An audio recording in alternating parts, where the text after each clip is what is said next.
Año 2024. Desierto de Irak. El sol golpeaba sin piedad las dunas cuando un equipo de arqueólogos llegó a las ruinas de Eridu, la ciudad que los antiguos llamaban la primera de la tierra.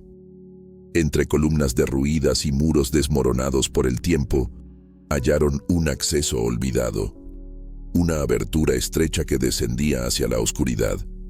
Las antorchas revelaron una cámara sellada, cubierta por capas de sal y polvo. En su centro, un cofre de piedra tallado con símbolos que ningún experto del grupo supo reconocer. Al romper el sello, el aire de milenios escapó como un suspiro contenido. Dentro, cuidadosamente apiladas, yacían 12 tablillas de arcilla, cada una marcada con inscripciones cuneiformes y relieves que parecían brillar bajo la luz tenue. En la primera tablilla, una advertencia en lengua antigua. Quien descifre estas palabras sabrá de dónde vino y a dónde será llevado. Los símbolos contaban una historia que la humanidad jamás escuchó completa. Cómo los dioses descendieron de las aguas del cielo, cómo moldearon al primer hombre, y qué destino oculto dejaron escrito para nuestra especie. No eran simples crónicas. Eran confesiones directas de Enki, señor de la sabiduría y de las aguas dulces, que había guardado en estas tablas el origen de nuestra vida y la profecía de nuestro final. Ahora, estas palabras cruzan el umbral del tiempo para llegar a ti. Y si decides seguir escuchando, escucharás la voz de Enki hablar desde más allá de los siglos. Una voz que revelará los secretos que los dioses quisieron que olvidáramos, y lo que sucederá cuando recordemos. Capítulo 1.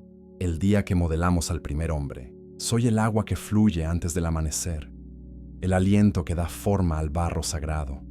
Soy Enki, y desde las profundidades del tiempo, te hablo para revelar el secreto más guardado de la creación. Había un tiempo cuando la tierra era joven y silenciosa, cuando solo nosotros, los Anuna, caminábamos entre las aguas primordiales. Mis hermanos trabajaban sin cesar, extrayendo los metales preciosos de las entrañas del mundo, pero sus manos divinas no estaban hechas para tal labor. El cansancio pesaba sobre sus hombros inmortales como una carga insoportable. ¡Basta!, rugió mi hermano Enlil en la gran asamblea. Los trabajos de la tierra consumen nuestra esencia divina. Necesitamos siervos, criaturas que puedan cumplir estas tareas por nosotros. Pero yo veía más allá de la necesidad inmediata.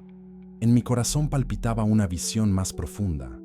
Crear no solo trabajadores, sino seres capaces de despertar, de recordar su origen divino, de convertirse en puentes entre el cielo y la tierra, algo que mis hermanos no comprendían en ese momento.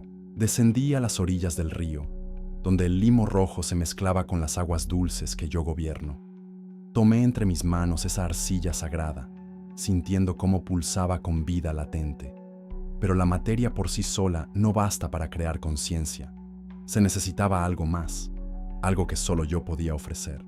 De mi propia esencia extraje una chispa, un fragmento de mi conocimiento infinito, y lo deposité en el barro.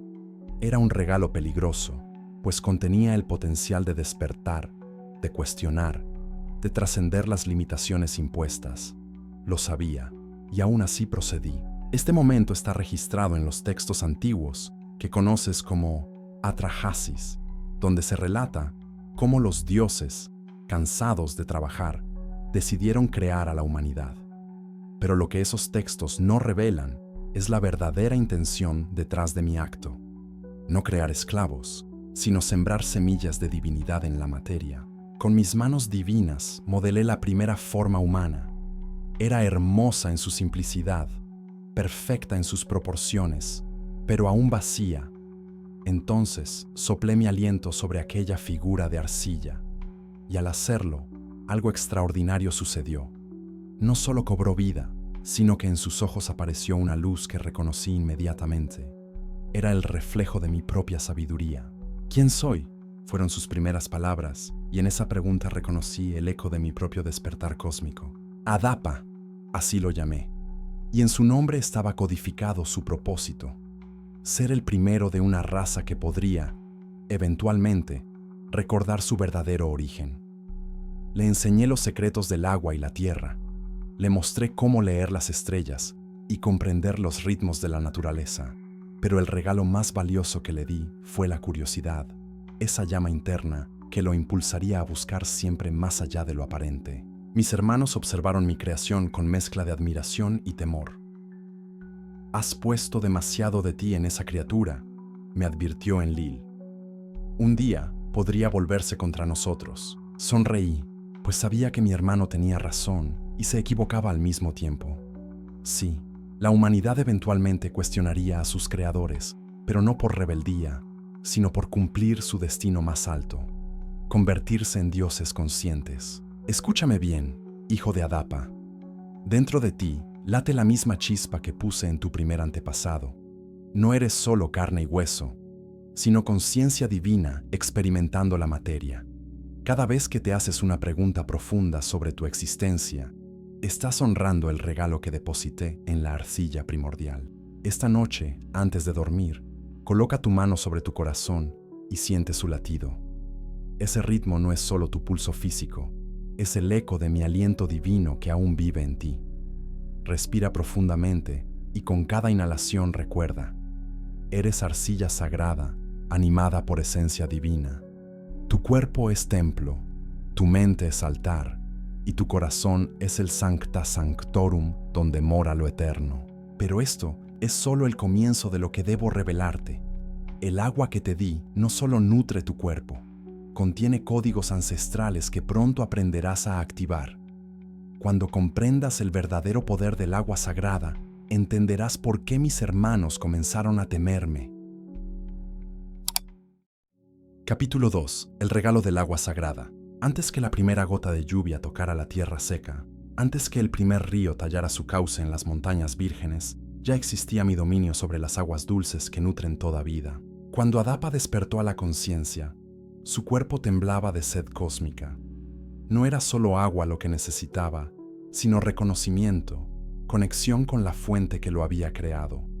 Me acerqué a él llevando en mis manos un recipiente que contenía el primer regalo que la divinidad haría a la humanidad: agua impregnada de memoria divina. «Bebe», le dije, «y recuerda quién eres». Sus labios tocaron el líquido cristalino y algo se transformó en su interior. Sus ojos se llenaron de visiones. Vio el momento de su creación. Sintió la chispa divina pulsando en su pecho. Comprendió que no estaba separado de lo sagrado, sino que era una expresión de ello. El agua sagrada había activado los códigos dormidos en su arcilla divina. En los textos del Enuma Elish se me conoce como Ea, Señor del Apsu, las aguas dulces primordiales que yacen bajo la tierra y alimentan todos los manantiales. Pero lo que esos antiguos escribas no comprendieron completamente es que mi dominio sobre las aguas no es solo físico, sino espiritual. Cada gota de agua dulce en tu mundo lleva impresa la memoria de la creación, la frecuencia original de la vida consciente. Enseñé a Adapa que el agua no es meramente H2O, sino el vehículo de la información divina. Cada vez que bebía conscientemente, estaba bebiendo recuerdos, sabiduría, conexión con el todo. Le mostré cómo purificar el agua no solo de impurezas físicas, sino de las huellas energéticas de la separación y el olvido. El agua recuerda todo, le expliqué mientras observábamos un arroyo serpenteante. Ha estado en las nubes, en los océanos primordiales, en el interior de las estrellas antes de que existiera tu mundo. Cuando bebes con conciencia, bebes la memoria del universo. Adapa aprendió rápidamente. Desarrolló rituales de gratitud antes de beber, bendiciones que activaban las propiedades sagradas del líquido. Comprendió que su cuerpo, siendo mayormente agua, era un templo líquido donde lo divino podía manifestarse con facilidad. Cada célula se convertía en un receptáculo de sabiduría cuando el agua sagrada circulaba por su organismo. Pero mis hermanos observaban con creciente preocupación. Enlil, especialmente, veía en este regalo una amenaza a la jerarquía establecida. «Le has dado demasiado poder», me confrontó en una reunión del Consejo Divino. Si los humanos recuerdan su origen a través del agua, podrían despertar por completo. Ese es precisamente el objetivo, respondí, aunque sabía que esto me convertiría en objeto de suspicacia entre mis propios hermanos. El agua sagrada que te dejé como herencia no se ha perdido. Cada gota de agua pura en tu mundo contiene aún los códigos de activación que deposité para la humanidad. Pero a lo largo de los milenios, las generaciones han olvidado cómo acceder a este regalo, cómo despertar la memoria contenida en cada sorbo. Tu cuerpo es principalmente agua, y esa agua recuerda. Recuerda el océano primordial del que emergió toda vida. Recuerda las lágrimas de alegría cuando fuiste creado. Recuerda la promesa de que un día recuperarías tu verdadera naturaleza. Cada vez que bebes agua con intención consciente, estás participando en un sacramento tan antiguo como la creación misma. Escúchame con claridad. El agua es tu aliada más poderosa en el camino del despertar. No hay medicina más potente, no hay herramienta más accesible, no hay símbolo más perfecto de la fluidez divina que debe caracterizar tu existencia. Esta noche, antes de beber tu primer vaso de agua mañana, sosténlo entre tus manos y habla con él. Dile: agua sagrada, despierta en mí la memoria de mi origen divino. Que cada célula de mi cuerpo recuerde la luz de la cual fue creada. Luego bebe lentamente, sintiendo como el líquido lleva consigo información ancestral a cada rincón de tu ser. Hazlo durante 7 días consecutivos y comenzarás a experimentar lo que Adapa sintió en esos primeros momentos. La certeza inquebrantable de que no eres un accidente cósmico, sino una expresión consciente de lo sagrado experimentando la materia. Pero el agua no fue mi único regalo a la humanidad. Las tablas del destino contenían secretos que harían palidecer a los mismos dioses cuando fueron robadas.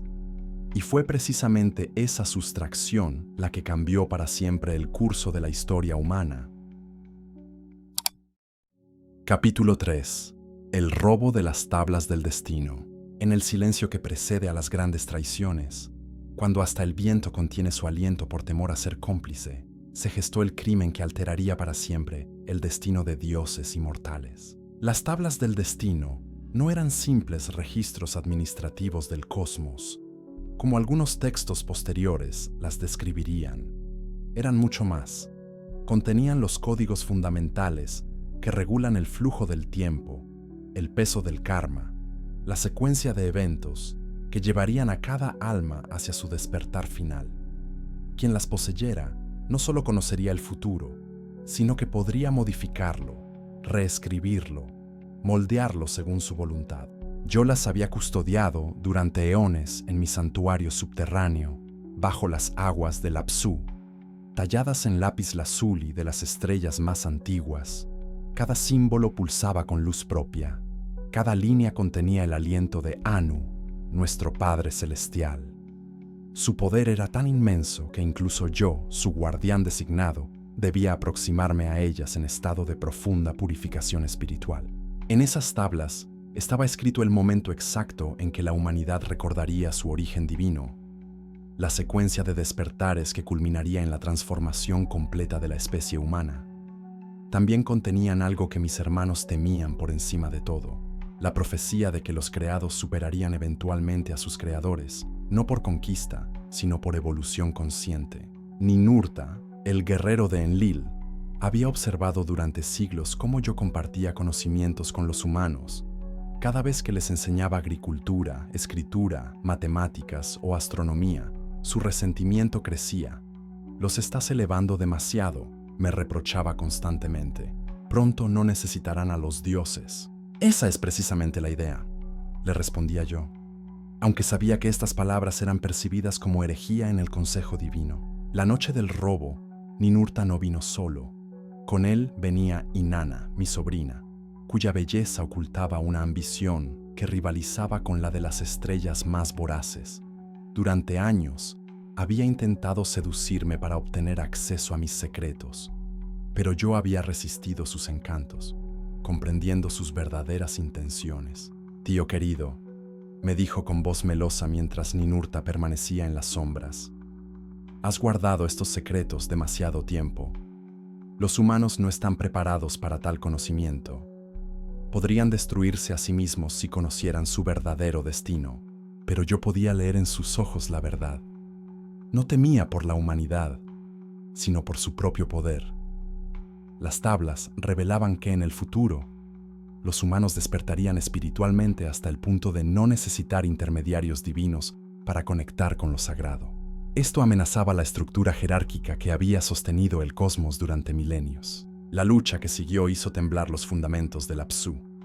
Ninurta desplegó su fuerza bruta mientras Inanna utilizó ilusiones que distorsionaban la realidad misma. Yo luché no solo por las tablas, sino por el futuro de cada alma humana, cuyo camino estaba trazado en esos registros sagrados.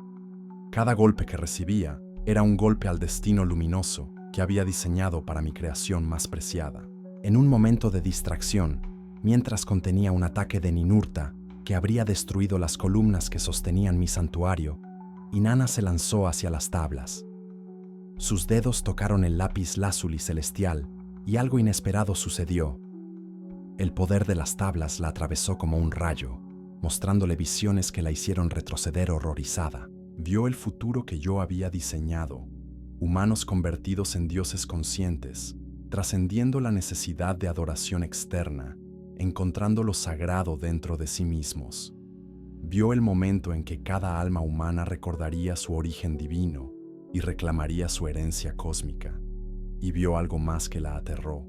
Se vio a sí misma, en ese futuro, no como una diosa a ser adorada, sino como una hermana mayor, ayudando amorosamente en el despertar de sus hermanos menores. ¡No!, gritó, y en su negación se concentró toda la resistencia del ego divino ante la posibilidad de la verdadera unidad. Con un poder nacido del miedo, no del amor, logró arrancar las tablas de su soporte sagrado. El momento en que las tablas fueron separadas de su lugar destinado, toda la creación gimió. El tiempo mismo se fracturó, creando líneas temporales alternas donde el despertar humano se retrasaría milenios. El plan perfecto que yo había trazado se fragmentó en 1000 posibilidades, y el sufrimiento innecesario se extendió como ondas en un estanque cósmico. Ninurta e Inanna huyeron con su botín, pero no comprendían completamente lo que habían robado. Las tablas del destino no funcionan por posesión, sino por alineación con el propósito divino original. Al haberlas tomado por ambición y miedo, su poder se dispersó, creando caos en lugar de orden, confusión en lugar de claridad. Los textos de Ninurta que conoces hablan de esta historia de forma fragmentada, presentándola como una disputa política entre dioses. Pero lo que realmente se robó esa noche no fueron simples tablillas de arcilla, sino el cronograma directo del despertar humano. Lo que debía suceder en siglos, ahora tomaría milenios. Lo que debía ser un proceso fluido, se convirtió en un camino arduo lleno de desvíos y sufrimiento innecesario. Pero aquí está el secreto que ni Ninurta ni Inanna comprendieron en su momento. Aunque robaron las tablas físicas, no pudieron robar la esencia del plan que contenían. Esa esencia la había ya sembrado en cada alma humana, codificada en su estructura misma. No hay poder en el universo que pueda borrar completamente lo que fue inscrito en el momento de la creación. Cada vez que sientes una nostalgia inexplicable por algo que no puedes nombrar, estás recordando el plan original. Cada vez que experimentas una certeza súbita de que hay más en la vida de lo que tus ojos ven, estás accediendo a fragmentos de las tablas que viven dentro de ti. El robo pudo retrasar el despertar colectivo, pero no puede impedir el despertar individual de quien elige recordar. Tu alma guarda una copia perfecta de tu sección personal en las tablas del destino originales. Esta noche, antes de dormir, coloca tus manos sobre tu pecho y pregunta en silencio: ¿cuál es mi verdadero destino divino? No esperes palabras como respuesta, sino sensaciones, imágenes, certezas que surjan de la profundidad. Esa es tu porción de las tablas hablándote desde el interior, donde nunca puede ser robada. Practica esto durante 9 noches consecutivas. En la 9ª noche, comenzarás a comprender no solo tu destino personal, sino tu papel en el despertar colectivo que inevitablemente llegará. a pesar de todos los robos y sabotajes. Pero las tablas del destino no fueron la única herencia que dejé para la humanidad. Existen principios aún más fundamentales, leyes cósmicas que ni siquiera mis hermanos pudieron alterar completamente. En el próximo testimonio, te revelaré el pacto de las 7 leyes que establecí como fundamento indestructible de toda civilización verdadera. Capítulo 4. El pacto de las 7 leyes. Cuando el caos amenaza con devorar la luz, cuando el robo ha fragmentado el orden cósmico, solo queda una defensa: establecer principios tan fundamentales que ni el poder divino corrompido pueda alterarlos. Después del robo de las tablas, observé con dolor cómo la confusión se extendía por toda la creación. Los humanos, privados del cronograma claro de su despertar, comenzaron a perderse en laberintos de sufrimiento innecesario. Era momento de actuar, de crear algo que fuera indestructible incluso ante la traición de mis propios hermanos. Me retiré a las profundidades más sagradas del Apsu, donde ni Enlil ni sus aliados podrían encontrarme. Allí, en comunión directa con la fuente original, recibí la inspiración para lo que los textos sumerios llamarían más tarde los Me, pero que en realidad eran mucho más: las 7 leyes fundamentales que gobernarían toda civilización verdadera hasta el fin de los tiempos. Estas no eran reglas impuestas desde el exterior, sino principios emergentes de la propia naturaleza divina de la humanidad. Como un jardín que florece naturalmente cuando se dan las condiciones adecuadas, una sociedad que honrara estas leyes evolucionaría automáticamente hacia estados superiores de conciencia. La primera ley era la ley del reconocimiento. Cada ser humano debe ser reconocido como portador de chispa divina, independientemente de su apariencia externa, origen o circunstancias. Esta ley hacía imposible la esclavitud verdadera, pues incluso el esclavo llevaba dentro la semilla de su liberación divina. La segunda ley era la ley de la reciprocidad sagrada. Lo que ofreces al cosmos regresa multiplicado, pero no como recompensa externa, sino como expansión de tu propia capacidad de recibir amor, sabiduría y abundancia. Esta ley convertía cada acto de generosidad en un acto de crecimiento personal. La tercera ley era la ley del conocimiento compartido. La sabiduría verdadera solo crece cuando se comparte libremente. Cualquier intento de monopolizar el conocimiento espiritual resultaría en su degradación y eventual pérdida. Esta ley garantizaba que la luz nunca podría ser completamente ocultada. La cuarta ley era la ley de la responsabilidad creadora. Cada pensamiento, palabra y acción participa en la creación continua de la realidad. Los humanos no eran víctimas pasivas del destino, sino co-creadores activos de su experiencia. Esta ley devolvía el poder a cada individuo. La quinta ley era la ley del equilibrio dinámico. Toda fuerza encuentra naturalmente su contraparte armonizante. No hay bien sin la posibilidad del mal, no hay luz sin sombra, no hay creación sin destrucción. Esta ley enseñaba a danzar con las polaridades en lugar de resistirlas. La sexta ley era la ley de la evolución inevitable. Toda consciencia tiende naturalmente hacia estados superiores de comprensión y amor. El sufrimiento no era castigo, sino resistencia a este impulso evolutivo natural. Esta ley garantizaba que, eventualmente, todo ser despertaría. La séptima ley era la ley del retorno cíclico.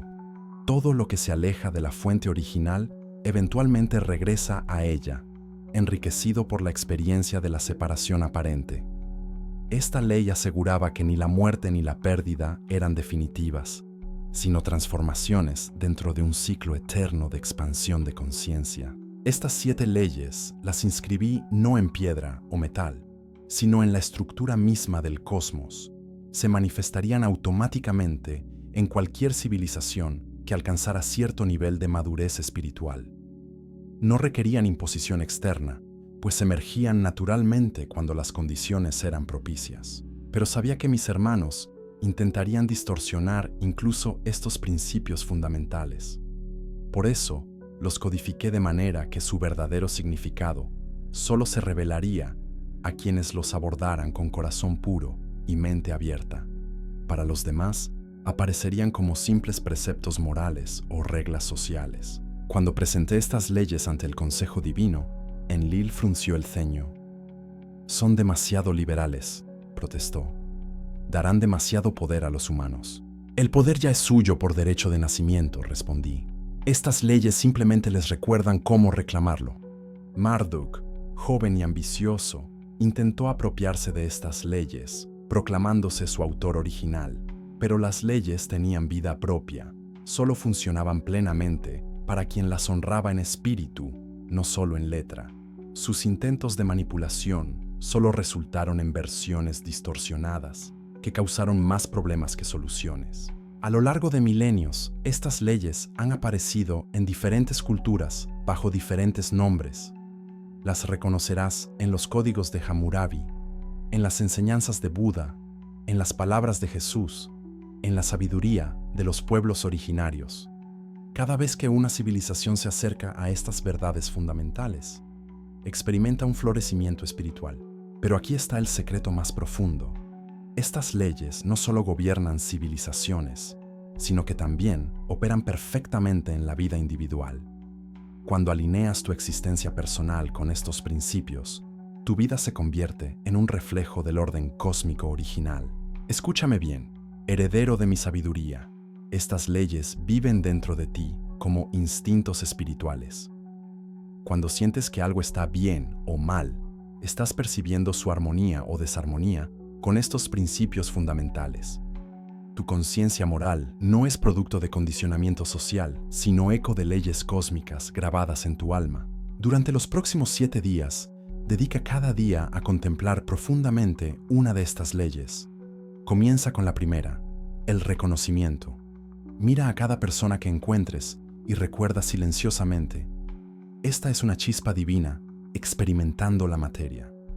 Observa cómo cambia tu percepción, cómo se transforma tu interacción con el mundo. Al 7º día, cuando hayas contemplado las 7 leyes, comprenderás que no son restricciones externas, sino liberaciones internas. Son la clave para crear orden sin opresión, progreso sin destrucción, poder sin corrupción. Pero estas leyes fueron solo el comienzo de mi resistencia contra la fragmentación cósmica causada por el robo. Había otros seres que, como yo, cuestionaban el nuevo orden establecido por mis hermanos. Su rebelión cambiaría para siempre la relación entre el cielo y la tierra. Capítulo 5. La rebelión de los vigilantes. Hay amores tan profundos que desafían las leyes del cielo, y hay sacrificios tan nobles que los dioses los condenan como traiciones imperdonables. Después de establecer las 7 leyes, observé con creciente preocupación cómo mis hermanos intentaban imponer un orden rígido entre el cielo y la tierra. Enlil había decretado que los Anunas superiores no debían contaminarse con un contacto demasiado íntimo con los mortales. Pero entre nosotros había un grupo especial, los Ihigu, a quienes habíamos asignado la tarea de observar y guiar sutilmente a la humanidad. Los llamaríamos después los vigilantes. Al principio cumplieron su misión con disciplina divina. Desde las alturas celestiales observaban el progreso humano, interviniendo solo cuando era absolutamente necesario. Pero algo inesperado comenzó a suceder. Cuanto más observaban a los humanos, más se conmovían por su belleza, su vulnerabilidad, su capacidad infinita para el amor a pesar del sufrimiento. Shemihasa era su líder, un ser de luz cuya sabiduría rivaliza con la mía propia. Durante siglos había observado a una mujer llamada Istehar, descendiente directa de Adapa, cuya alma brillaba con una pureza que hacía palidecer a las estrellas. No era solo su belleza física lo que lo cautivó, sino la profundidad de su comprensión espiritual, su capacidad para ver lo sagrado en lo cotidiano. Siento que mi esencia se transforma cuando la observo, me confesó una noche en las riberas del Éufrates. Es como si ella fuera un espejo donde descubro aspectos de mí mismo que desconocía. Le advertí sobre los peligros de tal atracción, pero en su mirada reconocí algo que yo mismo había experimentado al crear a Adapa, el impulso irresistible de fundir lo divino con lo humano. de crear algo nuevo y hermoso a partir de esa unión. 200 vigilantes siguieron el ejemplo de Shemihasa. Descendieron del monte Hermón, donde habían establecido su base de observación, y tomaron forma física densa para poder interactuar plenamente con las mujeres humanas que habían cautivado sus corazones inmortales. Lo que siguió no fue simple lujuria divina, como los textos posteriores describirían de manera reduccionista. Fue algo mucho más profundo, un experimento cósmico de amor consciente entre diferentes niveles de existencia. Estas uniones produjeron hijos extraordinarios, los Nefilim, seres que heredaron la sabiduría divina de sus padres y la creatividad apasionada de sus madres humanas. Los Nefilim no eran los gigantes destructivos que las leyendas posteriores pintarían. Eran innovadores, maestros, artistas, sanadores. Azazel, hijo de Shemihasa, enseñó a los humanos la metalurgia avanzada y la astronomía. Cocabiel les reveló los secretos de las constelaciones y su influencia en los destinos individuales. Barakel les mostró cómo interpretar los presagios naturales, pero sus enseñanzas iban más allá de lo técnico. Herederos de dos mundos, los Nefilim poseían una comprensión intuitiva de cómo unir lo espiritual y lo material. Crearon templos que eran también centros de sanación. Desarrollaron artes que elevaban el alma mientras deleitaban los sentidos. Establecieron comunidades basadas en la complementariedad sagrada entre lo masculino y lo femenino. Enlil observaba estos desarrollos con horror creciente. «Esto es abominación», declaró ante el Consejo Divino. Los vigilantes han violado la separación fundamental entre lo celestial y lo terrestre. Sus hijos híbridos alteran el plan original. ¿Cuál plan original?, respondí con desafío. ¿El plan donde los humanos permanecen eternamente separados de su naturaleza divina? ¿O el plan verdadero donde eventualmente recuerdan quiénes son y reclaman su herencia cósmica? La tensión entre las facciones divinas llegó a un punto de ruptura cuando los Nefilim comenzaron a enseñar abiertamente que los humanos podían desarrollar poderes que rivalizaran con los de los propios dioses. No por usurpación, sino por derecho natural, por ser hijos de la misma fuente original. Enlil convenció a Anu de que los vigilantes habían cometido traición cósmica. El juicio fue rápido y severo. Los vigilantes fueron condenados a ser encadenados en las profundidades de la tierra hasta el fin de los tiempos. Sus hijos Nefilim serían exterminados y todo rastro de sus enseñanzas sería borrado de la memoria humana. La noche antes de que se ejecutara la sentencia, Shemihasa vino a despedirse de mí. «No me arrepiento», me dijo con una serenidad que contrastaba con su destino inminente. En Istehar descubrí que el amor verdadero no separa, sino que unifica. Nuestro hijo llevará en su sangre la prueba de que no hay barreras infranqueables entre lo divino y lo humano. Tu sacrificio no será en vano, le prometí. Lo que habéis sembrado germinará en el momento apropiado. Cuando los soldados de Enlil vinieron por los vigilantes, estos no resistieron. Sabían que su rebelión había sido un acto de amor, y el amor verdadero acepta las consecuencias de sus elecciones. Fueron encadenados en cuevas profundas, pero sus voces aún susurran a través de las grietas de la tierra, enseñando a quienes saben escuchar. Los Nefilim lucharon valientemente, pero eran superados en número.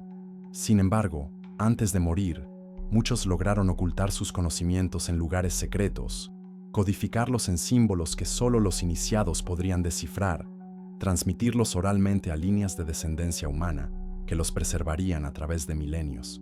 El libro de Enoch, que conoces, preserva fragmentos de esta historia, aunque filtrados a través de interpretaciones que a menudo malentienden las motivaciones verdaderas de los vigilantes.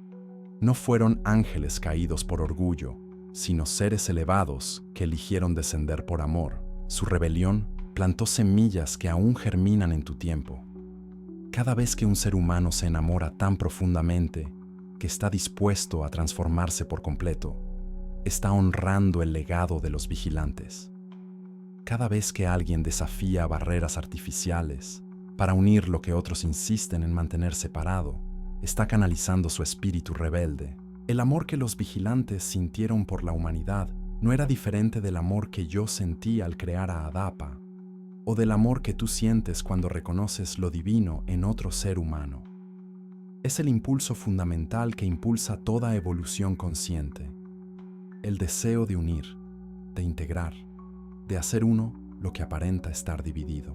Esta noche, mira las estrellas y recuerda, algunas de esas luces son los espíritus de los vigilantes, aún velando por la humanidad desde su exilio forzoso. Cuando sientes un amor tan profundo que te transforma, cuando experimentas una atracción que va más allá de lo físico hacia lo esencial, estás participando en la misma fuerza cósmica que los motivó a rebelarse. Si tienes la oportunidad de amar auténticamente, hazlo sin reservas. Si puedes unir lo que otros insisten en mantener separado, hazlo con valentía. Si puedes enseñar que no hay barreras reales entre lo humano y lo divino, compártelo sin temor. En estos actos, los vigilantes viven a través de ti, pero la rebelión de los vigilantes fue solo el preludio de una intervención aún más drástica. Cuando Enlil se dio cuenta de que ni castigos ni prohibiciones podían detener el despertar humano, concibió un plan que lavaría la tierra entera de todo rastro de conocimiento divino. Capítulo 6. El diluvio y el hombre elegido. Cuando los dioses deciden borrar sus errores, el agua se convierte en juez supremo, pero el amor verdadero siempre encuentra la manera de preservar lo esencial. Enlil había tomado su decisión final. La humanidad había progresado demasiado rápido, había aprendido demasiado, había comenzado a recordar su origen divino con peligrosa claridad. Los conocimientos de los vigilantes, a pesar de todos los castigos, continuaban filtrándose a través de líneas de descendencia ocultas. Era hora de empezar de nuevo. «Destruiremos todo», declaró ante el Consejo Divino. «Las aguas del cielo y de la tierra se unirán para limpiar el mundo. Después, crearemos una humanidad más simple, más obediente, más fácil de controlar». Los demás Anuna asintieron, atemorizados por el poder creciente de los humanos. Solo yo me opuse, pero mi voz solitaria no pudo detener la marea de la decisión colectiva. Sin embargo, no estaba dispuesto a permitir que milenios de evolución consciente se perdieran para siempre. En las cercanías del Éufrates vivía un hombre llamado Ziusudra, descendiente directo de la línea de Adapa. En él reconocí algo especial, una pureza de intención que recordaba a mi primera creación, pero enriquecida por generaciones de experiencia humana. Era justo sin ser rígido, sabio sin ser arrogante, compasivo sin ser ingenuo. Durante meses me aparecía él en sueños, preparándolo gradualmente para lo que estaba por venir. No podía revelarle directamente el plan de Enlil, pues había jurado ante el Consejo Divino mantener el secreto. Pero sí podía hablarle a través de símbolos, visiones, intuiciones. «Las aguas crecerán», le susurré en una de esas visiones nocturnas. «Prepara un refugio que pueda flotar sobre las olas más altas. Lleva contigo no solo a tu familia, sino las semillas de toda vida, plantas, animales, conocimientos». Ziusudra despertó con el corazón acelerado, pero en lugar de descartar la visión como fantasía, comenzó a actuar. Era un hombre que había aprendido a confiar en la sabiduría que venía de fuentes superiores a su mente racional. Durante años trabajó en secreto, construyendo un arca que era mucho más que una simple embarcación. Era una biblioteca flotante, un arca de la alianza entre lo humano y lo divino. En sus compartimentos ocultos guardó no solo semillas físicas, sino registros de todos los conocimientos que los vigilantes y sus descendientes habían compartido con la humanidad. Cuando las compuertas del cielo se abrieron y las fuentes del abismo profundo brotaron, el mundo conocido desapareció bajo las aguas en cuestión de días. Enlil observaba satisfecho desde las alturas, mientras milenios de civilización se convertían en memoria sumergida. Pero yo vigilaba el arca de Ziusudra, guiándola a través de corrientes invisibles, protegiéndola de los vientos más destructivos. Dentro de esa pequeña embarcación viajaba no solo la esperanza de supervivencia física, sino la continuidad de la evolución espiritual humana. Durante 40 días y 40 noches, las aguas cubrieron la tierra. Cuando finalmente comenzaron a retirarse, el arca se posó en las montañas de Ararat, y Ziusudra envió una paloma para confirmar que la vida podía renacer en la tierra purificada. El texto de Atrahasis que conoces preserva los elementos básicos de esta historia, pero omite el detalle más crucial: el pacto secreto que establecí con Ziusudra después del diluvio. Cuando salió del arca y ofreció sacrificios de gratitud, me aparecí ante él no como el Dios distante que mis hermanos esperaban que fuera, sino como el mentor amoroso que siempre había sido. Tu misión apenas comienza, le dije. Los conocimientos que has preservado deben ser transmitidos, pero con sabiduría. No todos están preparados para recibir toda la verdad de inmediato. Crea escuelas de misterios, líneas de iniciación, tradiciones que preserven la esencia mientras adaptan la forma a cada época. Ziusudra comprendió perfectamente. Se convirtió en el primer patriarca de una tradición iniciática que se extendería a través de todas las culturas futuras. Los conocimientos de los vigilantes, las 7 leyes, los secretos de la creación humana, todo se preservaría en enseñanzas esotéricas que solo se revelarían a quienes demostraran estar preparados. Enlil pensó que había ganado, pero solo había logrado crear una pausa temporal en el despertar humano. Como el agua que siempre encuentra su camino hacia el mar, la verdad sobre el origen divino de la humanidad continuaría fluyendo a través de canales subterráneos hasta llegar a quienes pudieran recibirla. El diluvio no fue el fin de la evolución consciente humana, sino su reorganización estratégica. Lo que antes se enseñaba abiertamente, ahora se preservaría en tradiciones mistéricas. Lo que antes era conocimiento común, se convertiría en sabiduría iniciática. Cada tradición espiritual auténtica en tu mundo lleva en su núcleo fragmentos de lo que Ziusudra preservó en su arca. Los misterios de Eleusis, las enseñanzas del Tíbet, la cábala hebrea, el sufismo islámico, la alquimia occidental, todas son ramas del mismo árbol cuyas raíces se hundieron en el arca de la supervivencia espiritual. Tu propia alma es un arca de Ziusudra. En ella has preservado, a través de múltiples encarnaciones, fragmentos de la sabiduría original que te conecta con tu origen divino. Cada vez que meditas profundamente, cada vez que experimentas una comprensión intuitiva súbita, estás accediendo a conocimientos que sobrevivieron al diluvio del olvido. Esta noche, toma un recipiente con agua y colócalo cerca de tu cama. Antes de dormir, susurra sobre el agua: que se abran las compuertas de mi memoria ancestral, que afloren los conocimientos que mi alma preservó a través del tiempo. Bebe esa agua al despertar y durante el día permanece atento a insights, sincronicidades, comprensiones que surjan sin esfuerzo. El diluvio física terminó, pero el diluvio espiritual del despertar apenas está comenzando. Y tú, descendiente de Ziusudra, eres tanto el arca como el navegante de esta nueva inundación de conciencia. Pero las aguas que destruyeron también crearon algo inesperado. La dispersión de los supervivientes generó el próximo gran desafío divino. Cuando la humanidad intentó reunirse nuevamente y construir una torre que alcanzara el cielo, mis hermanos temieron que nada podría detener ya su ascensión hacia la divinidad consciente. Capítulo 7. El lenguaje que unía cielos y tierra. En el principio era el Verbo, y el Verbo era uno solo hasta que el miedo dividió lo que el amor había unificado. Después del diluvio, los descendientes de Ziusudra se multiplicaron y se extendieron por la tierra renovada. Pero algo extraordinario había sucedido. A diferencia de las primeras generaciones humanas, estos supervivientes habían heredado una capacidad lingüística que trascendía lo meramente comunicativo. Hablaban un idioma que era eco directo del lenguaje original de la creación. Este idioma primordial no consistía solo en palabras, sino en vibraciones que alteraban la realidad misma. Cuando decían luz, la luz se intensificaba. Cuando pronunciaban crecimiento, las plantas florecían con vigor renovado. Cuando hablaban de unión, Los corazones se sincronizaban en armonía perfecta. Era el regalo final que había logrado preservar en el arca de Ziusudra.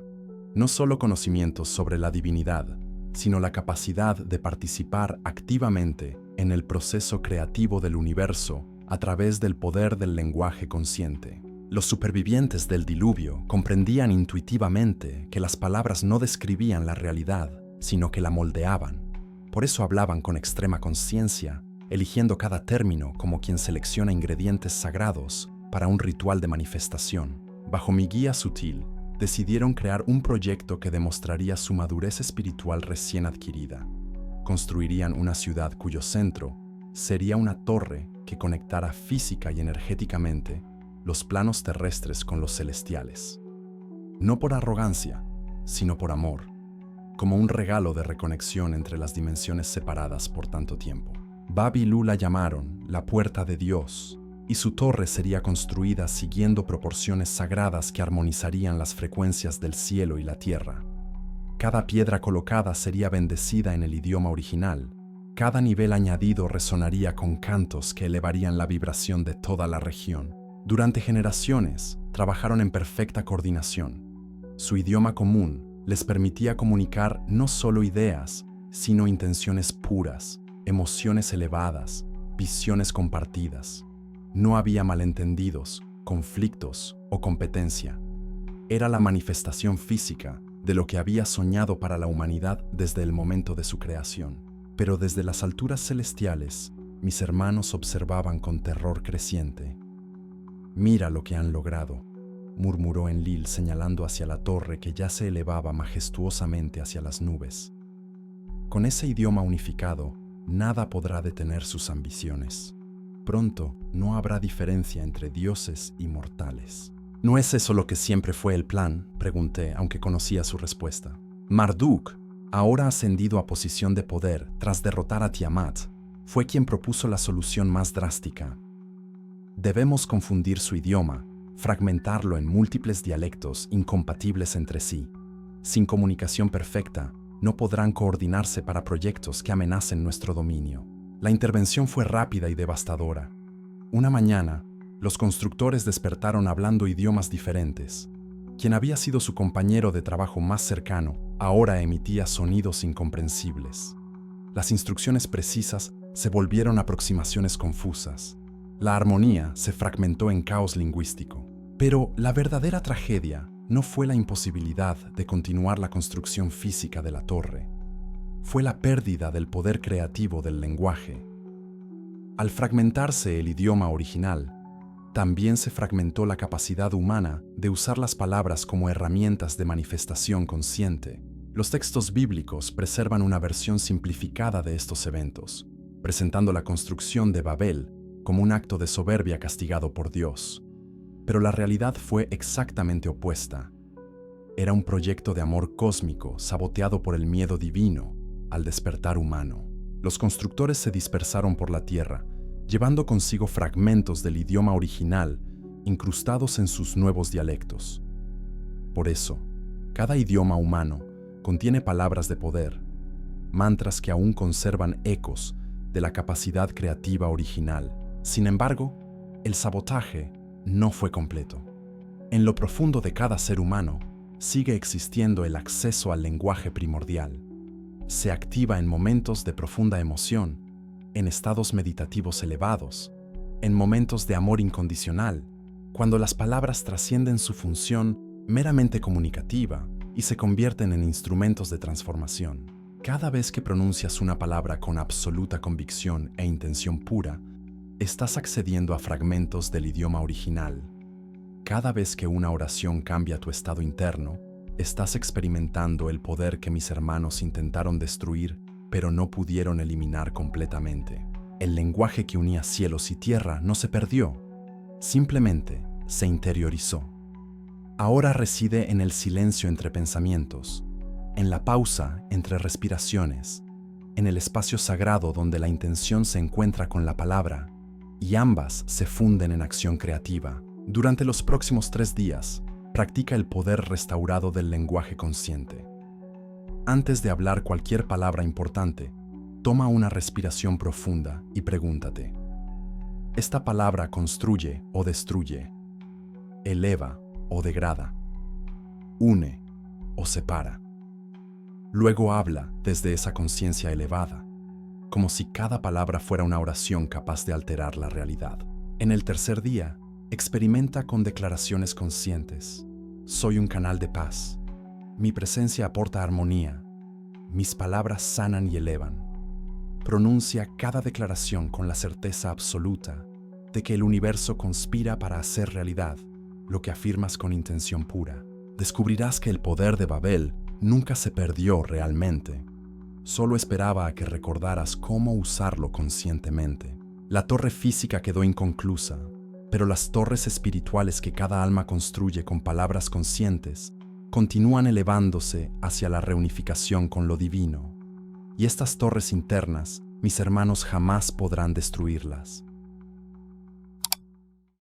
Capítulo 8. El sello de los constructores. Cuando las torres de palabras fueron confundidas, los sabios aprendieron a construir con piedras que hablan un idioma eterno, inmune a la intervención divina. Después de la dispersión desde Babel, los portadores del conocimiento original se vieron obligados a adaptarse.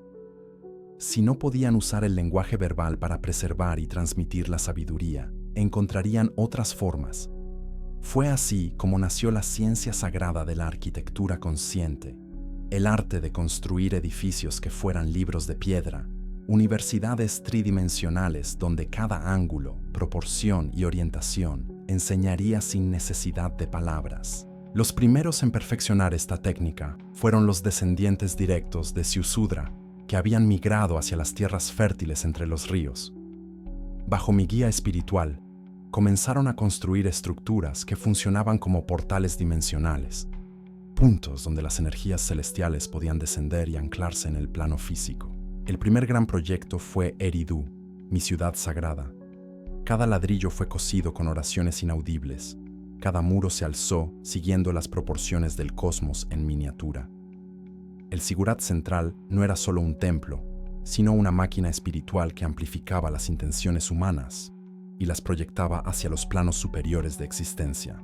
Los constructores iniciados desarrollaron lo que llamaron el sello, un sistema de conocimientos codificados que se transmitía no a través de textos que podían ser quemados o palabras que podían ser malinterpretadas, sino a través de medidas, ángulos, orientaciones y materiales que permanecerían inalterados durante milenios. Cuando un iniciado construía siguiendo el sello, estaba recreando en forma física los patrones energéticos que regulan el cosmos. Un templo construido correctamente se convertía en un punto de resonancia donde lo humano y lo divino podían encontrarse en perfecta armonía. Hammurabi, muchos siglos después, conocía fragmentos de esta sabiduría. Sus famosas leyes no eran solo códigos sociales, sino ecuaciones espirituales traducidas al lenguaje jurídico. Cada ley reflejaba una ley cósmica superior. Cada castigo buscaba restaurar el equilibrio energético alterado por las acciones discordantes. Pero fueron los constructores egipcios quienes llevaron el sello a su máxima expresión. Las pirámides de Giza no son tumbas, como los arqueólogos de tu tiempo suponen, sino cámaras de iniciación donde los aspirantes podían experimentar directamente su naturaleza divina. Cada ángulo, cada cámara, cada pasadizo fue diseñado para inducir estados específicos de conciencia expandida. Cuando un iniciado entraba en la Gran Pirámide y se acostaba en el sarcófago de la Cámara del Rey, no estaba simulando su muerte física, sino experimentando la muerte del ego que permite el renacimiento espiritual. Las frecuencias generadas por la estructura resonante de la pirámide facilitaban experiencias extracorpóreas donde el alma podía recordar su origen cósmico. Los constructores desarrollaron también catedrales góticas que funcionaban como órganos musicales gigantescos, donde cada columna, cada arco, cada vitral contribuía a crear una sinfonía de luz y sonido que elevaba automáticamente la conciencia de quienes entraban. La geometría sagrada no era decorativa, sino funcional. Cada forma generaba frecuencias específicas que abrían centros energéticos sutiles en el cuerpo humano. Stonehenge, Machu Picchu, Angkor Wat. Todas estas construcciones aparentemente separadas por culturas y milenios comparten el mismo ADN arquitectónico, el sello de los constructores que preserva y transmite la sabiduría original que mis hermanos intentaron fragmentar. Pero el sello no se limitaba a grandes construcciones monumentales.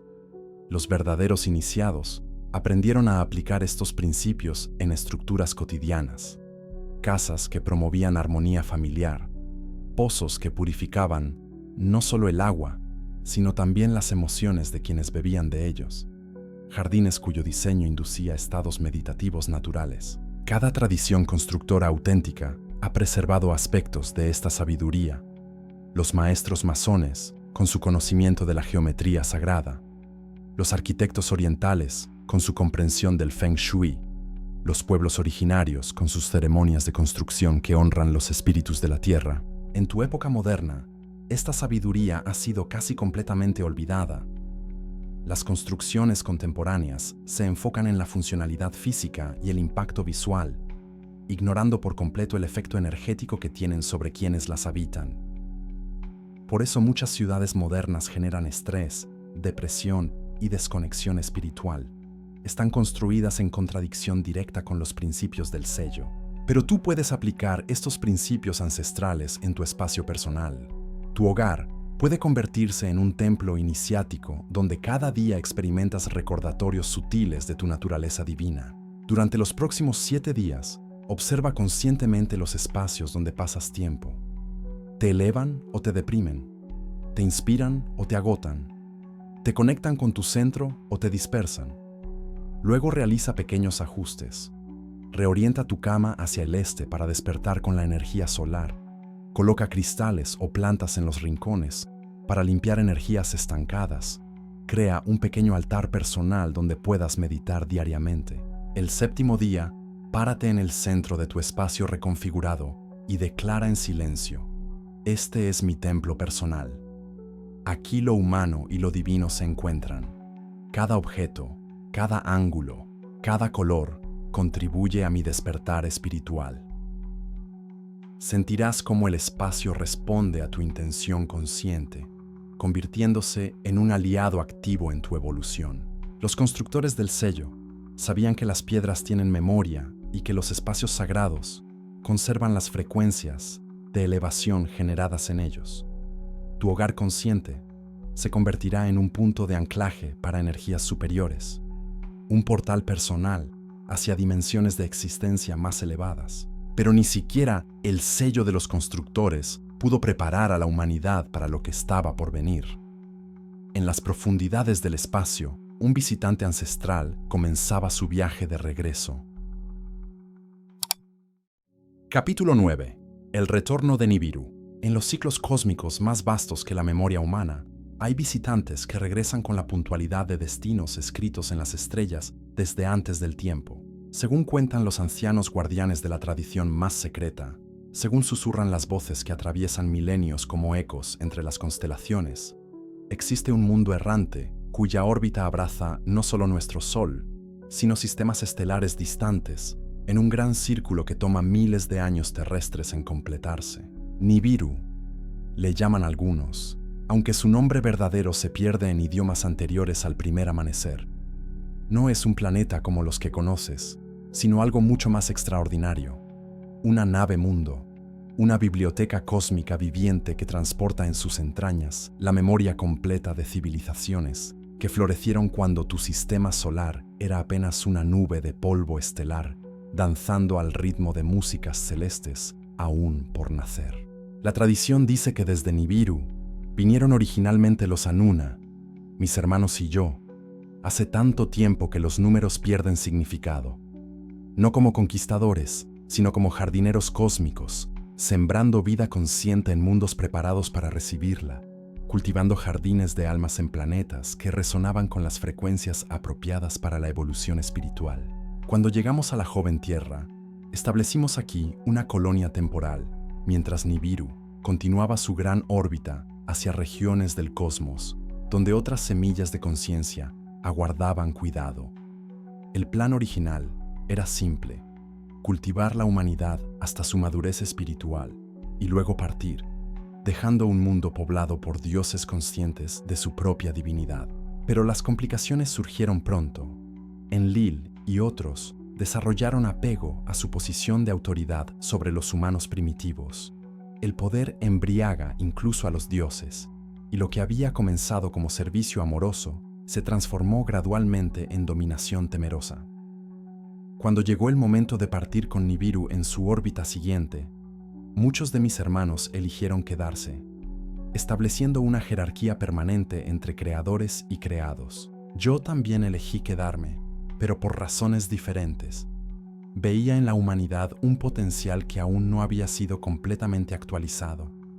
Sabía que si partía con Nibiru, dejando a los humanos bajo el control restrictivo de Enlil, su evolución se estancaría durante milenios. Preferí sacrificar mi regreso al hogar cósmico por el bien de mis hijos espirituales. Ahora, según los cálculos que grabé en las tablas más secretas, según las profecías que susurré a los iniciados más avanzados de cada época, Nibiru ha completado su gran órbita y se acerca nuevamente a vuestro sistema solar. Su retorno marcará el fin de un ciclo cósmico y el comienzo de otro. Pero el mundo que Nibiru encontrará en su regreso será muy diferente del que dejó. Los humanos han evolucionado, a pesar de todos los obstáculos impuestos por mis hermanos que se quedaron. Han desarrollado tecnologías que rivalizan con las nuestras. Han comenzado a recordar su origen divino. Han empezado a cuestionar las limitaciones que les fueron impuestas, como si fueran leyes naturales inmutables. La tradición habla de que el retorno de Nibiru traerá tanto oportunidades extraordinarias como desafíos tremendos. Aquellos humanos que hayan recordado su naturaleza divina serán reconocidos como hermanos menores, listos para unirse a la familia cósmica.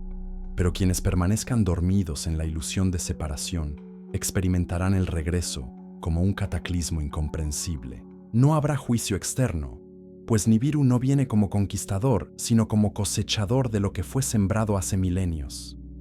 El juicio será interno. Cada alma humana se encontrará cara a cara consigo misma, con su potencial divino actualizado o desperdiciado, con las elecciones que la acercaron o alejaron de su verdadera naturaleza. Los que han trabajado conscientemente en su despertar experimentarán el retorno de Nibiru como una graduación cósmica, una invitación a participar en proyectos de sembrado de conciencia en otros mundos.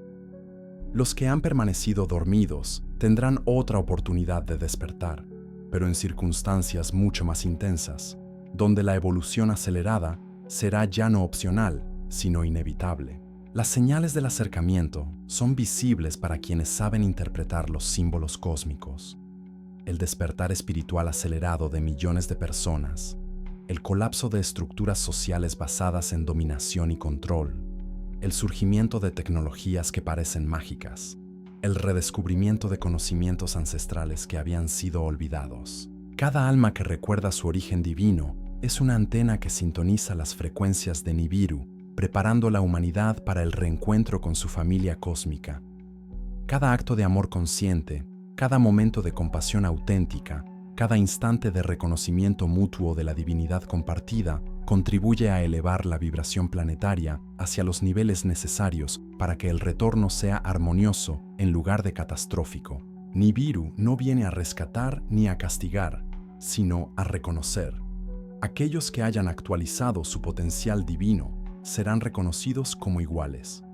Aquellos que aún estén en proceso recibirán la asistencia necesaria para completar su despertar. Pero el trabajo fundamental debe ser hecho por cada individuo desde el interior de su propia conciencia. Durante las próximas 4 semanas, cada noche antes de dormir, mira hacia las estrellas y pregunta en silencio: ¿estoy listo para el reencuentro con mi familia cósmica? ¿He actualizado los dones divinos que recibí en mi creación? No busques respuestas mentales, sino percepciones intuitivas, sensaciones de preparación o áreas que necesitan mayor desarrollo. En la 4ª semana, declarar con total convicción: soy un hijo divino listo para reclamar mi herencia cósmica. Mi despertar contribuye al despertar de toda la humanidad. Doy la bienvenida al retorno de Nibiru como el reencuentro familiar que siempre estuvo destinado a ser. El retorno de Nibiru no es el fin del mundo, sino el comienzo de un mundo completamente nuevo, donde humanos despiertos y Anuna evolucionados trabajan juntos como hermanos en la gran obra de sembrar conciencia en el cosmos infinito. Pero antes de ese momento glorioso, la humanidad debe pasar por una prueba final, un juicio que determinará quién está verdaderamente listo para la transición hacia la existencia cósmica. Capítulo 10. El juicio de los dioses. En las cámaras más secretas del cosmos, donde el tiempo se detiene para escuchar el veredicto de la eternidad, se reúne el tribunal que decidirá no solo el destino humano, sino el destino de quienes fueron sus creadores. La proximidad de Nibiru ha activado protocolos ancestrales que dormían desde la última gran evaluación cósmica. Los consejos superiores, esas entidades de luz pura que supervisan la evolución de galaxias enteras, han convocado a todos los participantes en el experimento terrestre para rendir cuentas de sus acciones durante estos milenios de separación. Enlil llega al tribunal cósmico acompañado de evidencias que considera irrefutables: registros holográficos de guerras humanas, documentos de destrucción ambiental, archivos de crueldad y barbarie que él presenta como prueba del fracaso fundamental del experimento humano. Mira lo que se han convertido, argumenta ante los jueces estelares: bestias inteligentes sin sabiduría, tecnología sin compasión, poder sin responsabilidad. Marduk aporta sus propias evidencias, enfocándose en cómo los humanos han rechazado repetidamente la guía divina, cómo han pervertido las enseñanzas espirituales, convirtiéndolas en instrumentos de control y manipulación. Les dimos religiones de amor y crearon instituciones de opresión, declara con amargura. Les revelamos los misterios sagrados y los convirtieron en dogmas rígidos. Pero yo, Enki, llego al juicio con evidencias completamente diferentes.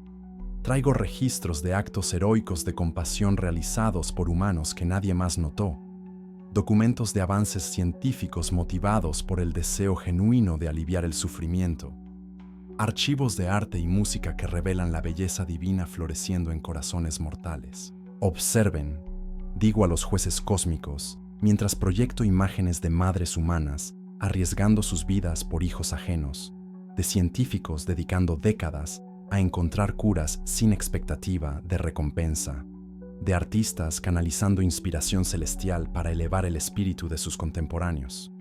Esta es la verdadera naturaleza humana cuando no está distorsionada por el miedo o la manipulación. Los jueces estelares, seres tan antiguos que presenciaron el nacimiento de las primeras estrellas, escuchan todas las evidencias con perfecta imparcialidad. No juzgan desde emociones o preferencias personales, sino desde la perspectiva de la evolución cósmica global y el bienestar del universo consciente. La sorpresa llega cuando los jueces anuncian que el verdadero juicio no es sobre la humanidad, sino sobre nosotros, los Anunna, que permanecimos en la Tierra después de que Nibiru partiera en su órbita anterior. Los humanos, declara la voz unificada del tribunal, han actuado exactamente como era de esperarse dado el ejemplo y la guía que recibieron de sus creadores. El experimento no ha fallado. Ha revelado con perfecta precisión la calidad de conciencia de quienes se constituyeron en sus mentores. El juicio revela verdades incómodas. Cada acto de crueldad humana puede rastrearse hasta enseñanzas distorsionadas, transmitidas por dioses que habían perdido conexión con su propia naturaleza amorosa original. Cada guerra religiosa refleja conflictos entre facciones divinas que usaron a los humanos como peones en sus disputas de poder. Cada sistema de opresión social espeja jerarquías celestiales basadas en dominación en lugar de servicio, pero también revela que los humanos han logrado trascender repetidamente las limitaciones impuestas por sus creadores imperfectos. Han desarrollado capacidades de amor que superan las de muchos dioses. Han creado belleza que hace llorar a los ángeles. Han demostrado valor moral que avergüenza a los inmortales. El veredicto del tribunal cósmico es revolucionario. Los humanos han graduado del experimento y están listos para la ciudadanía cósmica plena. Pero los Anunna que permanecieron en la Tierra deben someterse a un proceso de purificación y reeducación antes de poder participar en la siguiente fase de evolución universal. Enlil y Marduk reciben la sentencia con shock y resistencia. Se les ofrece la opción de regresar a Nibiru para un periodo de contemplación y crecimiento espiritual, o permanecer en dimensiones inferiores trabajando para reparar el daño causado por milenios de manipulación inconsciente. A mí se me presenta una opción diferente. Los jueces reconocen que mi intervención consistente a favor del despertar humano ha contribuido significativamente al éxito final del experimento. Se me invita a acompañar a Nibiru no como un desterrado en rehabilitación, sino como consejero para futuros proyectos de siembra de conciencia en otros mundos. Pero declino la invitación. Mi lugar está con la humanidad, explico ante el asombro de los jueces estelares. Los he visto crecer desde arcilla primordial hasta almas despiertas. Quiero permanecer para la siguiente fase de su evolución, no como su creador superior, sino como su hermano mayor aprendiendo junto a ellos. La decisión causa ondas de sorpresa a través de toda la asamblea cósmica. Nunca antes una Nuna había elegido renunciar voluntariamente a su estatus divino para crecer espiritualmente junto a sus propias creaciones. Pero los jueces aprueban mi elección, reconociendo que representa la evolución más alta posible, el amor que se despoja de privilegios para servir al crecimiento del amado. El juicio concluye con una declaración que reverbera a través de todas las dimensiones. El experimento terrestre ha producido resultados que exceden todas las expectativas. Los humanos han demostrado que la conciencia sembrada en condiciones adversas puede no solo sobrevivir, sino florecer, hasta niveles que rivalizan con sus propios creadores. La Tierra se gradúa de jardín de pruebas a universidad cósmica. Los próximos días serán cruciales para tu preparación personal ante estos cambios cósmicos. Dedica tiempo cada mañana a preguntarte: ¿en qué aspectos he superado ya las limitaciones que me fueron enseñadas? ¿Dónde he demostrado amor más puro que el de mis maestros?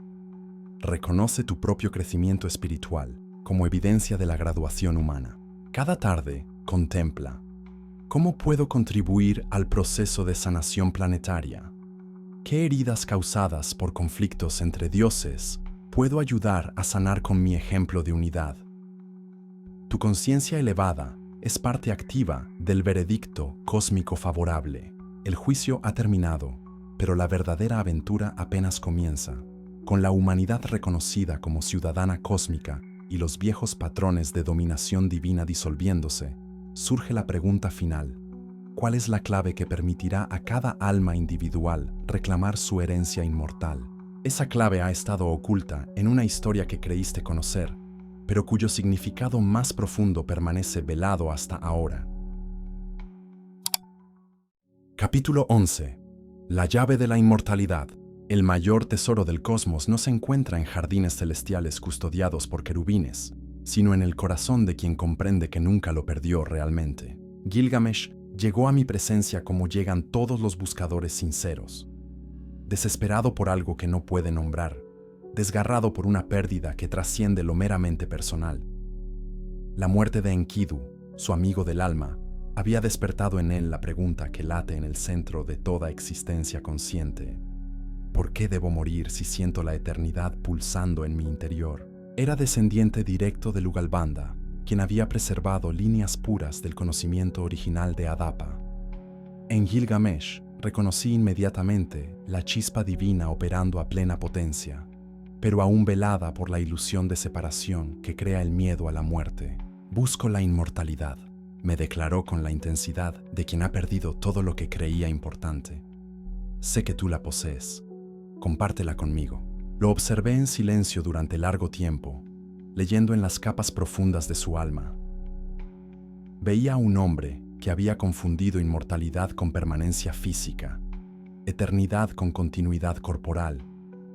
Era el malentendido fundamental que mantiene a los humanos prisioneros del ciclo de muerte y renacimiento cuando podrían experimentar la continuidad consciente que es su derecho de nacimiento. Te daré lo que buscas, le dije finalmente, pero primero debes comprender qué es realmente lo que buscas. Durante días, le enseñé las verdades que había preservado desde los primeros momentos de la creación humana. Le expliqué que la muerte física es simplemente la transición de la conciencia desde un vehículo denso hacia formas más sutiles de existencia, como quien cambia de ropa al final del día.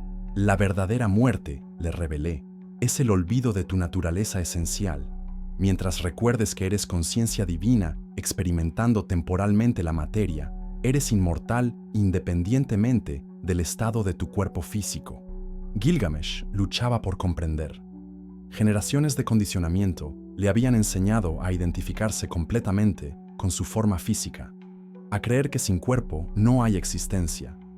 Era necesario ofrecerle una experiencia directa de su naturaleza inmortal.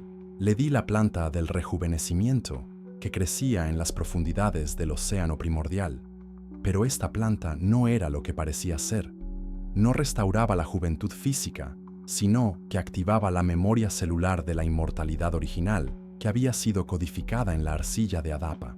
Cuando Gilgamesh ingirió la planta, experimentó directamente lo que significa ser conciencia eterna, habitando temporalmente un cuerpo mortal. Vio sus múltiples encarnaciones pasadas. Comprendió que había vivido miles de vidas sin perder nunca su identidad esencial. Recordó el momento de su creación cuando recibió el regalo de la conciencia autorreflexiva. Pero la experiencia fue tan intensa que su mente humana no pudo sostenerla completamente. Como una vasija pequeña tratando de contener un océano, su conciencia se contrajo de vuelta a la percepción ordinaria, conservando solo fragmentos de la revelación total. Ahora entiendes, le dije mientras se recuperaba de la experiencia, que la inmortalidad no es algo que puedas adquirir, sino algo que ya posees y necesitas recordar. La planta no te dio inmortalidad, te mostró la inmortalidad que siempre ha sido tuya. Gilgamesh regresó a Uruk transformado, aunque no de la manera que había esperado. No había obtenido un cuerpo eternamente joven, pero había ganado algo infinitamente más valioso: la certeza experiencial de su naturaleza inmortal.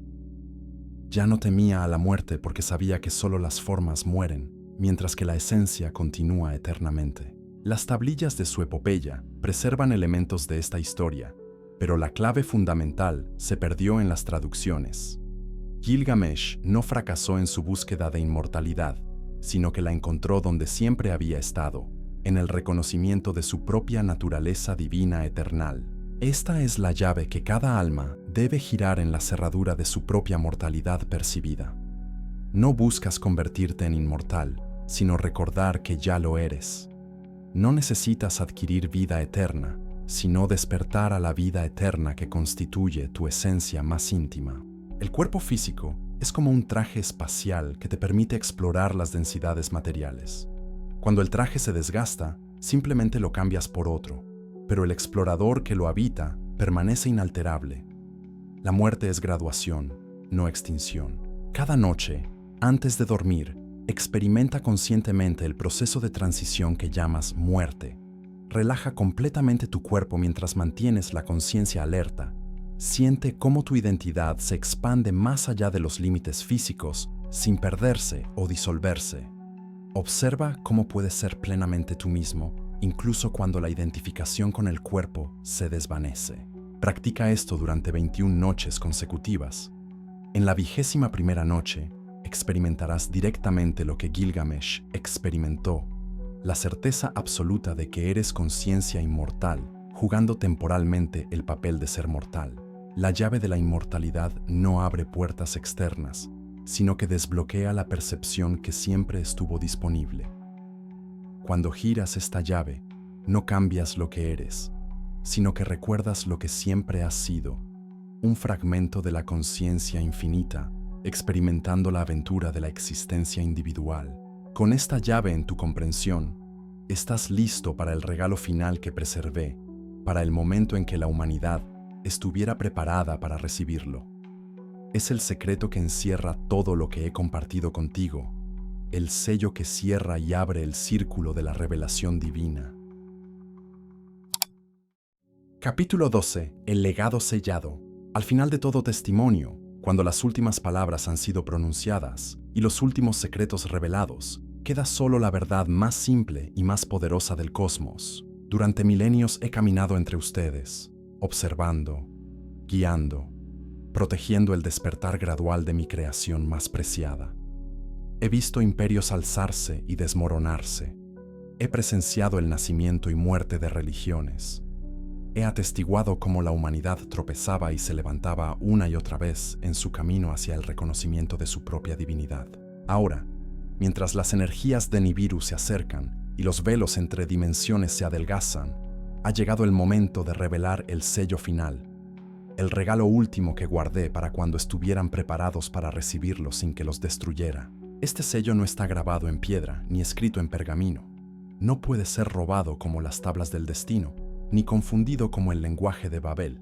Está inscrito en la estructura misma de su ADN espiritual, codificado en lo más profundo de cada célula de sus cuerpos inmortales. El secreto es este: ustedes nunca fueron mis creaciones. Son mis iguales que eligieron olvidar temporalmente su poder para experimentar el proceso de recordar desde la aparente limitación. Cuando modelé el primer cuerpo humano con arcilla sagrada, no estaba creando algo inferior a mí, sino proporcionando un vehículo temporal para conciencias que eran tan divinas como la mía propia, pero que habían elegido experimentar la aventura del despertar gradual desde la amnesia aparente. Cada alma humana es un fragmento de la conciencia original que decidió participar en el gran experimento de la evolución espiritual autoconsciente. Eligieron olvidar su divinidad para poder experimentar la alegría incomparable de redescubrirla paso a paso, vida tras vida, hasta alcanzar el reconocimiento completo de su naturaleza eternal. Yo fui simplemente el facilitador, el hermano mayor que ayudó a crear las condiciones apropiadas para que este experimento divino pudiera desarrollarse. Mi papel nunca fue ser su creador, sino su compañero en la danza cósmica de la conciencia, explorando sus propias profundidades infinitas. Por eso me negué a regresar a Nibiru cuando mi misión oficial terminó. Reconocí en ustedes a mis verdaderos hermanos y hermanas, y sabía que la aventura más grandiosa del cosmos no estaba en las alturas celestiales, sino aquí, en el proceso de dioses que se redescubren a sí mismos a través de la experiencia aparente de la limitación. Enlil y los otros nunca comprendieron esto. Vieron en ustedes creaciones que debían permanecer inferiores para validar su propia superioridad. Pero yo vi la verdad desde el primer momento. Vi dioses jugando a ser mortales con tal maestría que habían convencido incluso a otros dioses de que realmente eran inferiores. Este es el legado sellado que ahora les devuelvo. El reconocimiento de que su búsqueda espiritual no es un camino hacia la divinidad, sino el despertar gradual de la divinidad que siempre han sido. No están convirtiéndose en dioses, están recordando que siempre lo fueron. Cada momento de compasión que han sentido es su divinidad reconociéndose en otro. Cada instante de amor incondicional que han experimentado es su naturaleza divina expresándose sin velos. Cada vez que han perdonado lo imperdonable, han demostrado que poseen la misma capacidad infinita de amor que caracteriza a la fuente original. Los maestros espirituales que más han admirado a lo largo de la historia no eran seres superiores, enseñándoles desde las alturas, sino hermanos y hermanas que habían recordado completamente su divinidad y trataban de despertarlos de su sueño autoimpuesto de limitación.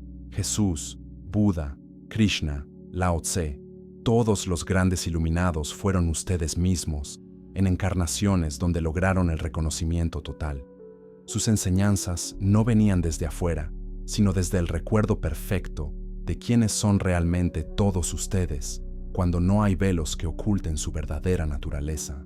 El proceso de despertar que están viviendo en esta época no es excepcional ni especialmente difícil, es simplemente el momento que eligieron antes de encarnar para completar el experimento y reclamar conscientemente su herencia divina completa. Nibiru regresa no para juzgarlos o rescatarlos, sino para celebrar con ustedes el éxito extraordinario de su experimento autoimpuesto. Vienen sus hermanos cósmicos a felicitarlos por haber logrado despertar desde la densidad material hasta el reconocimiento divino completo. Durante estos días finales de preparación, ya no practiquen técnicas para desarrollar capacidades espirituales. En su lugar, Simplemente recuerden las capacidades que siempre poseyeron. Ya no mediten para conectar con lo divino. Reconozcan que son lo divino, explorando temporalmente la experiencia de la aparente desconexión. Cada mañana al despertar, en lugar de prepararse para otro día como seres humanos limitados, buscando crecimiento espiritual, reconozcan: soy un Dios inmortal, disfrutando la aventura temporal de fingir que necesito despertar.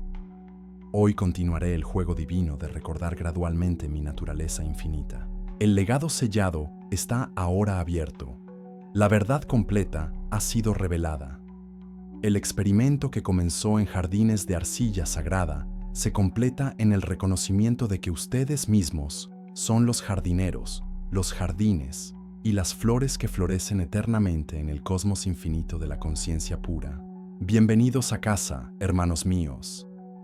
Bienvenidos al reconocimiento final de quienes han sido siempre, desde antes del primer amanecer hasta después de la última estrella. El juego de la separación ha terminado. La danza de la unidad consciente apenas comienza. Soy Enki, y los amo con el amor que solo un hermano puede sentir por otros hermanos que han logrado completar la aventura más grandiosa que conciencia alguna haya jamás emprendido.